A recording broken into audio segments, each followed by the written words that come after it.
আপনারা ইতোমধ্যে জেনেছেন এসি সার্ভিসিং না করালে কি কি সমস্যা হতে পারে।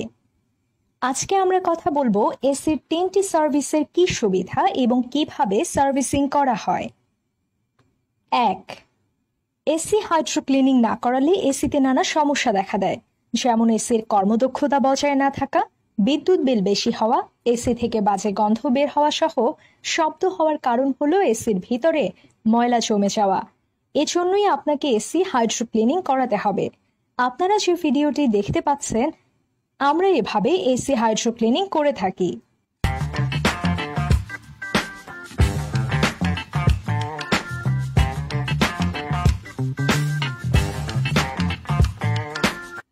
দুই, এসির বিভিন্ন প্রকারের ত্রুটি হলে এসি চেক আপ করাতে হবে। কেন এসি চেক আপ করাতে হবে? লো ভোল্টেজ কারণে এসি চলেও রুমকে ঠান্ডা করতে পারে না।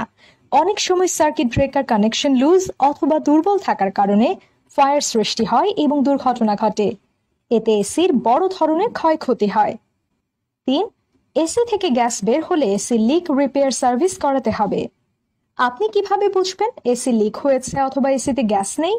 গ্যাস প্রবলেম দেখি। আপনার গ্যাস প্রবলেম কিভাবে বুঝবেন? দেখেন, এই আপনার কপার পাইপ আইস জমে যাবে। হ্যাঁ, এভাবে আইস জমে যাবে, ভিতরেও বরফ জমে যাবে এবং ঠান্ডা কম হবে, বাট বরফ জমে যাবে। তো এই লক্ষণটা যখন বুঝবেন তখন দেখবেন যে এর গ্যাস প্রয়োজন। হ্যাঁ, অতিরিক্ত অ্যাম্পিয়ার নিচ্ছে কম্প্রেসার এবং কম্প্রেসারটা গরম হচ্ছে, গ্যাস না থাকার কারণে কম্প্রেসার পারফরমেন্স নষ্ট হচ্ছে।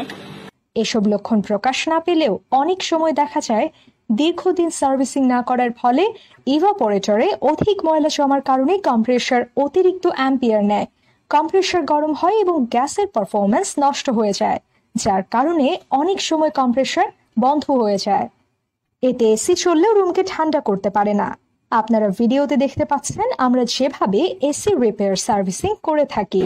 অ্যাম্পিয়ার 8 থেকে 10 যাবে, আর 2 টনে 10 থেকে 12 যাবে। তো এটা হলো স্বাভাবিক। এরপরে যদি যায় 14, 16, 18, 20 বা এরও বেশি, তখন কম্প্রেসারের প্রবলেম, কম্প্রেসার থেকে শর্ট হয়। তো আমরা গ্যাসের প্রবলেমটা আগে সলভ করার চেষ্টা, মানে গ্যাস দেওয়ার আগে চেষ্টা করবো লিক রিপেয়ার। উপরের সমস্যাগুলো আপনার এসিতেও হতে পারে, তাই আজই আপনার এসি চেক করুন। আপনার সামান্য অবহেলায় হতে পারে নানা দুর্ঘটনা। তাই আজই হ্যালো কারিগর থেকে দক্ষ টেকনিশিয়ান দ্বারা আপনার এসি সার্ভিসিং করিয়ে নিন। আমাদের পেজে মেসেজ করুন বা আমাদের নাম্বারে কল করুন।